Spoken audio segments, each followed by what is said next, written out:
Tony D and Little Joan in the background, and this is a screenwriter's rant on The Wrath of Becky, a sequel to the old horror movie Becky, which is right here, currently rentable on YouTube, about a girl who gets revenge against some neo bad guys from Germany, um, who in the first movie killed her father. And in this movie, I'm not exactly sure what they do. It's a little confusing. Smash like and subscribe. Thank you for smash liking and subscribing. Check out my books. Links in the description. Comedy horror in South Jersey. It's the Pineys. Books 1 through 11. Available at Amazon.com. Don't forget, Kindle Unlimited is free.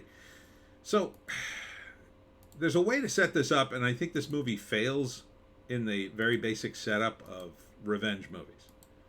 Like, you have to have a revenge movie where the protagonist is wronged.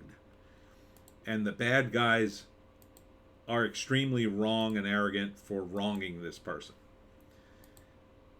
Let's see. Who wrote this thing? Story by Matt Angel and Suzanne Cote. Or Cote. Screenplay by Matt Angel.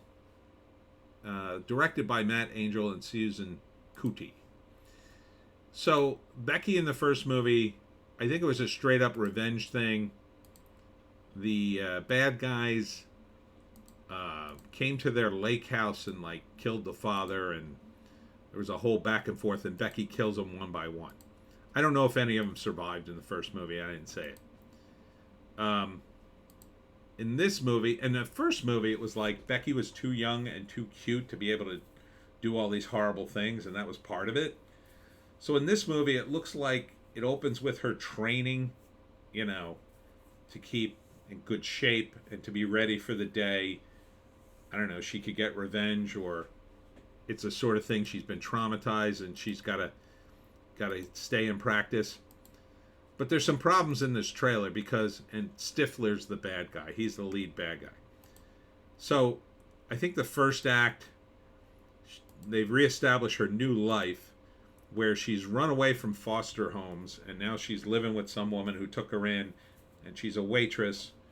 And then the bad guys are called the noblemen. The noblemen are coming to town. They're the same group that attacked her family in the first movie. So she's got a chip on her shoulder against them, but I don't think these are the same guys. I think all those guys are dead, which you would say, well, but they're in the same group. Yeah, but they're not necessarily targeting her. But okay. So she immediately in this scene, as a waitress, purposely throws hot coffee in the lap of this guy. That seems to provoke them. And then if she did that as a plan to draw them in, maybe, but she doesn't. Then she goes home, and then they break into her house, knock out. I thought they killed her dog, but they actually knock her out and the dog, and steal the dog, which is weird. To steal someone's dog is weird because they're not going to listen to you. If they're trained, and they establish in the trailer that, like, Becky's training herself, she's commanding the dog. So the dog's not going to listen to you. Like my dog, Joan, she's a little bottomless pit and just wants pets and treats. So yeah, she'll listen to you. I don't know what good that'll do you, but you just have to keep feeding and petting her. But this is a bigger dog, kind of an aggressive dog. Like, I don't think the dog's going to listen to a bunch of strangers. I don't know why they took it. So it doesn't make any sense. But they take the dog, which is supposed to be motivation in the second act for her to come after them. So, right, the first act, she kind of establishes her new life, taunts the bad guys, and then in the second act, they come and kidnap her dog, and now it's on. So now she's going after them. But even Stiffler acknowledges, hey, what are you doing? Find her and give her back her dog. So, like, he doesn't want any trouble. He's got a bunch of weapons and some sort of plan that, I don't know, stage an insurrection at town hall or something. I don't know why you would stage an insurrection at a town hall, but okay. Seems like they're going for the political angle. Oh, insurrectionists. They're the bad guys from Germany, right? Yeah, that's a whole thing. But you could set aside that for a minute. Just seems like a dumb plan in general. Stifler is doing the smart thing, like give the girl back her dog. What are you doing? And at which point Becky starts killing them all. But the thing is, if she had the power to do all that, even after the fact, if she was training, how did she lose the dog in the first place? Shouldn't she have put up a better fight? It doesn't appear she does in the trailer. So then it's a fight between her and these noblemen, and she kills them one by one, and it's all gory and crazy because Becky's crazy. And then she eventually, in the third act, confronts Stiffler and then kills him too, I assume. I guess it's not the way to set it up. Not my view. The way it should have been set up is Becky, from the first movie, is finally free to live her life. She's been thriving, moving on. She's got a dog. She's still a little bit traumatized, so she works out and prepares for a day. She doesn't want to have that happen to her again. And then one day, the noblemen come into town. She remembers them, and they start making trouble. And at first, she wants nothing to do with it and tries to stay out of it, but I don't know, like her friend maybe sees them committing a crime or stealing guns, and they either kill her or put her in the hospital and beat her so bad it infuriates Becky. And now she wants revenge.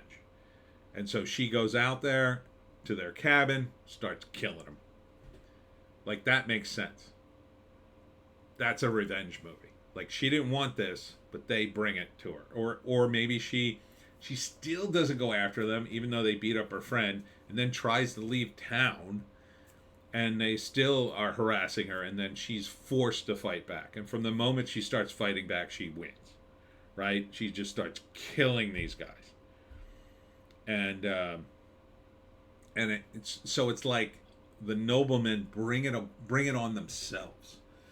When you have Stiffler being very reasonable, like, give her back her dog, like, you're kind of like, well, what? He's being moderately reasonable here. Why don't they just give her back her dog? Why doesn't she just take her dog and go away?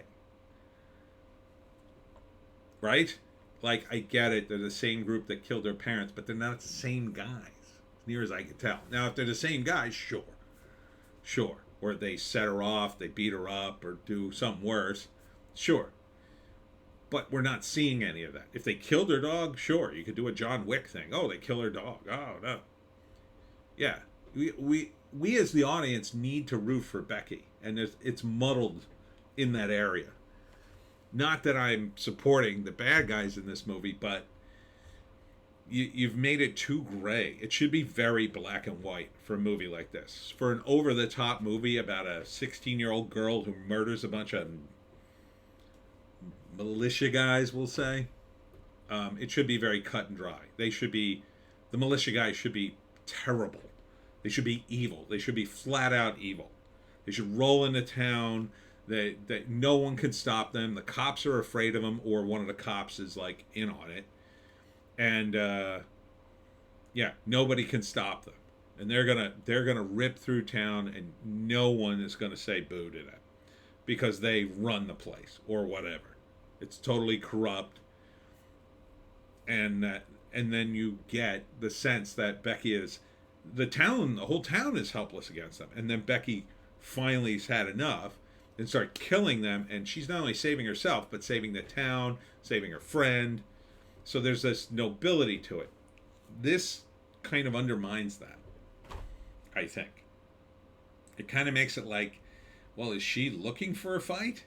If she wants to fight these guys, and if she trained so hard to do so, why did they get the drop on her and then kidnap her dog in the first place? And then why didn't she take it back when they offer it back to her? Is there a wacky series of misunderstandings? It makes Becky look like a total psycho. And you could argue, well, maybe she is. Well, if you're going to go down that path and it's supposed to be funny, then she should be an absolute psycho. Like Becky's hard to live with psycho. Like the woman who helps her, but realizes like she has to keep her at arm's length because she's a maniac. She's an absolute maniac, and hurts people on the reg because You just don't mess with Becky. If you want to go down that path. But I don't know. This movie assumes we're going to root for her. It feels a little uneven. And Stiffler seems to be miscast. I like Stiffler in comedy roles. You know, it's not like he's a bad actor or anything. It's just like when I see Stiffler, I'm like, oh, it's Stiffler. He's supposed to be funny. And then when he's not 100% mean, like you got to show something mean in the trailer that he does. You know, I get it. He's the leader. He's a little more charismatic, but he's not really doing anything mean or petty. That's like the quick way to show that villains are really awful, to make them petty tyrants who do nasty things. Like, hey, that's my glass. Oh, sorry, boss. Sorry? And then you're like, I don't know. Then he smashes the glass across the face of his henchman. Now you're sorry. Like that kind of stuff. It makes them mean. Like, ooh, God, this guy's really awful. Like, you don't want to be around him awful. That's the kind of meanness you need, I think, to bring to a role like this. Now, maybe it's in the movie. It's just not in the trailer, but... is it a horror movie? I mean, there's no monsters in it. What's the horror part of it? Is it Becky or is it the guys? Now, maybe it's Becky.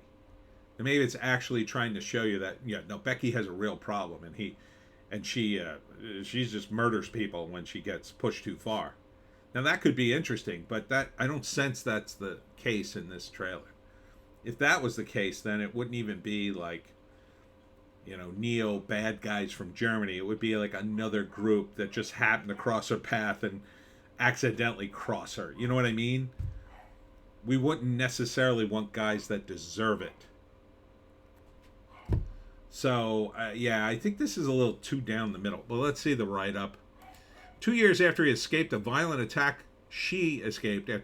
attack on her family, Becky attempts to rebuild her life in the care of an older woman, a kindred spirit named Elena. But when a group of the known as the noblemen break into their home, attack them, take their beloved dog Diego, Becky must return to her old ways to protect herself and her loved ones. See, it doesn't come across like that. It comes across like she's taunting them.